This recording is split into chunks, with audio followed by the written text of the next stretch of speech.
Hi guys, and welcome to another Wargame Red Dragon tutorial by me, Bubblebox, and this is the second one looking at the deck building system. And if you followed the last tutorial, then we're up to this point where we're going to start building our deck and having a look at the deck grid. Now, a deck takes the shape of this grid, contains 9 separate categories which are listed down here: logistics, infantry, support, tank, recon, vehicles, helos, planes and naval units, and each category has squares that can be used with activation points horizontally along here, and you can see they go from low up to high. Now you've got your deck name, and we created this deck in the previous tutorial. We called it BubTut, and you've got a ratio over here of the activation points used to the total number of activation points available in this deck. Now the unit categories and number of decks selected in this category is listed down there, as I've just said, of course, and the cost of a square in activation points is listed across here, and you can see that they go up from 1 point there, 2 points for those, and then finally you get to 3 points, but some of them are slightly different. For example, planes, they tend to cost a little bit more as you go up the grid, horizontally along the grid. Now the squares, when you add things, must be covered from left to right, so they go from a cheap sort of cost to a more expensive cost. So if you want lots of one thing, they tend to start costing you a lot more as you go across the grid. For a standard type of deck, this can be different for more specialized decks, as you'll see when you start experimenting with your decks. Now if you do not have enough activation points to reach a particular square, the square will be greyed out. We've got plenty of activation points in this stage because we haven't added anything yet. Now to start adding units to the deck or to edit the deck, click on an available square or click on the unit from the deck that's already there. Now we haven't got any decks already there, so we're going to click on a square. So we'll start with logistics, and this triggers the edit mode of the deck. So what do we do now? Well, units that can be added to the deck are now displayed in this grid below here. To go from one unit to another, you can just select the unit icon, or you can use the arrow keys on the keyboard as well. I tend just to use the mouse, as probably everybody else. Now the unit icon, as we've mentioned before, indicates what the unit is, the name of the unit's country, cost of deployment, which is 100 in this case, and the number of times you can add it to the deck, which is 1 in this case, and we haven't chosen any, so we've still got 1 out of 1 to choose from. Now the 3D model of the unit that you select, let's select a command tank. So this is the unit model, and it's displayed in the hangar in the middle.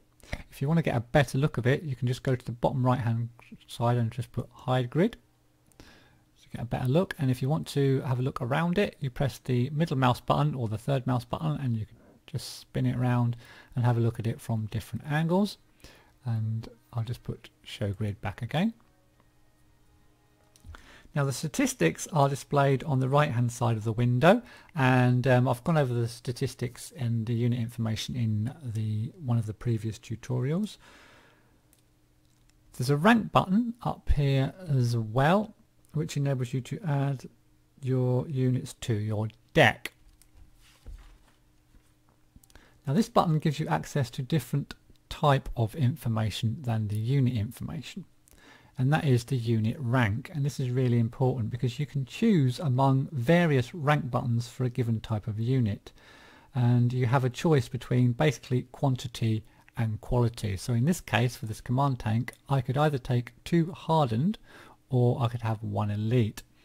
If we have a look at normal tanks, it's probably better to look at these. So if I chose the good old Brennus again, we could either, as you can see over here, we could get 12 trained ones, or we can get 8 hardened ones. So you can either get more or you can get less, and the less ones are of a better quality because they've got a better accuracy, they recover faster from sort of morale damage, they recover faster from being stunned, just stuff like that. They're just all round better, although this will increase in game while they are in battle. Now the deployment cost, this is the cost for the deployment of the unit on the terrain is in here in orange, so these cost 75. The availability is a number of units of this type that you are allowed to deploy, and that's shown in green, so you've got 12 trained or 8 hardened.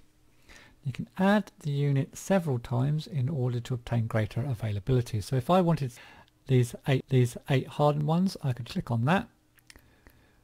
And if you look at the Brennus, we've got 1 out of 2, so I could get another card of that if I wanted to, so I could click on it again and I could have 16 hardened Brennus if I so wanted.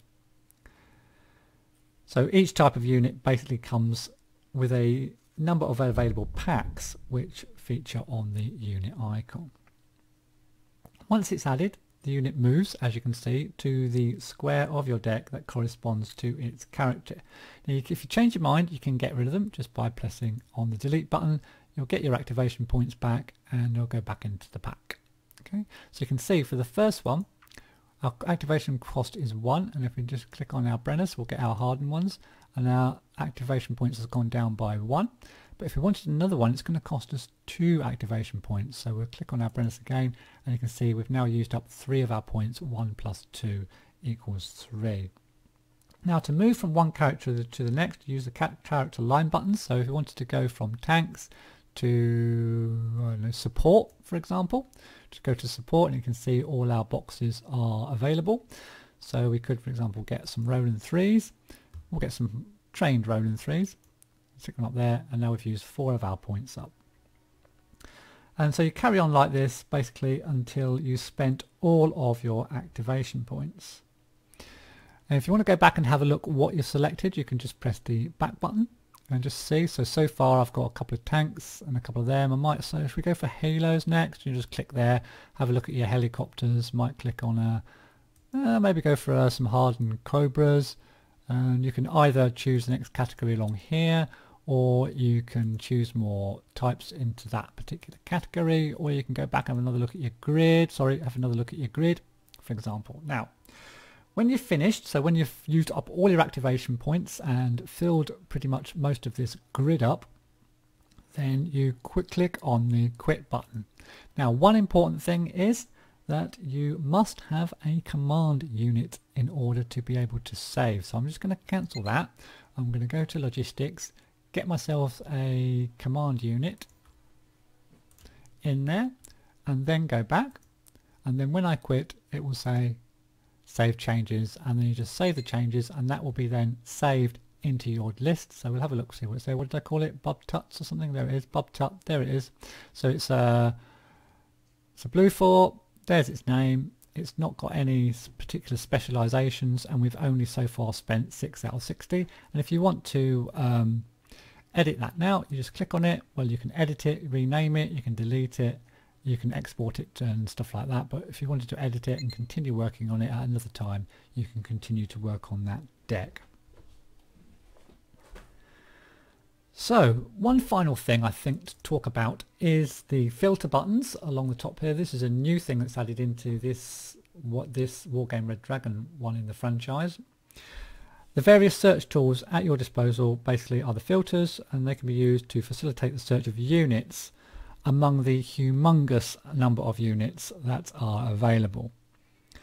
So let's have a look first of all. So if you wanted to search, for example, for a particular role, so where are we? We're in commands. So if we wanted to sort of have a look at the supply, so we want to get some supply, we can get rid of the rest, and there's all our supplies that are available. So we might think, oh, okay, we'll have a chopper supply, we'll have a fob, maybe have one of those, and etc. like that. So thematic eras rather next.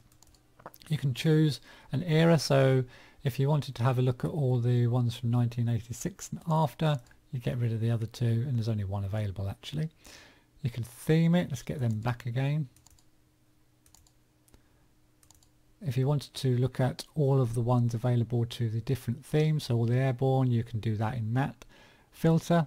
The miscellaneous one is I find quite useful. For example, if you wanted to find one that's amphibious, so you can take it on the rivers and in the seas, you can actually get rid of them all at once, and then just click on amphibious, and these will be the ones that obviously you can't take fobs onto rivers and seas, but you can say to take these stalwarts, for example.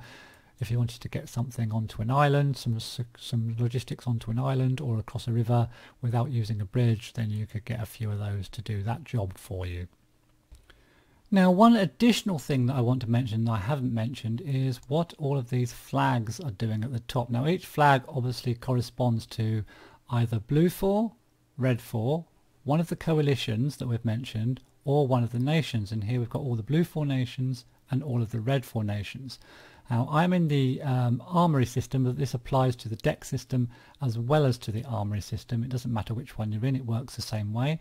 And basically it's a way of filtering, another way of filtering out amongst and working out what's in amongst the multitude of units in the game. So for example, if I wanted just to look at all the blue 4 units, I could just grey out the red 4 and then all the blue 4 units would be left. And if I greyed out the blue 4, then nothing would be left, obviously. Now, if I had the blue 4 up and I wanted just to look at Eurocorps, for example, I could grey out Scandinavia and Commonwealth and Dragons, and then only the Eurocorps, the French and the in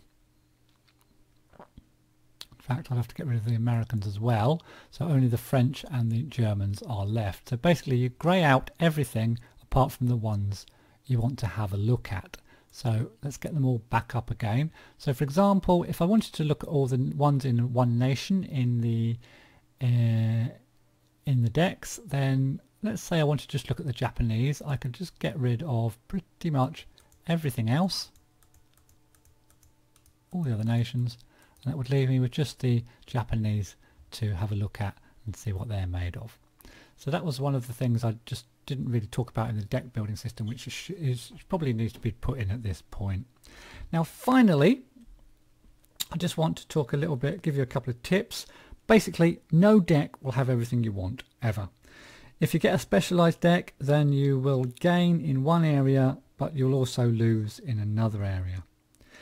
And also it may be useful at the start to choose national or coalition decks, as the choice of units is less for you to sort through, basically, and it makes it a little bit easier for you, and of course you get the prototypes to play with as well.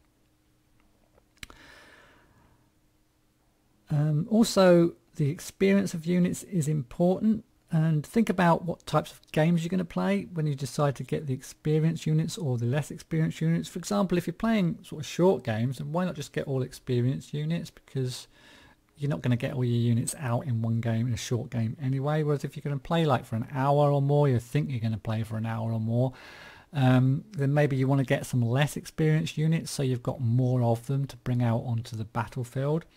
The choice basically is yours. So you make your choices and you either win or you pay the penalty. So thanks very much for watching, guys. I hope you got something out of these 2 tutorials on the deck building system. Please do comment, like and subscribe, and I'll see you in the next video.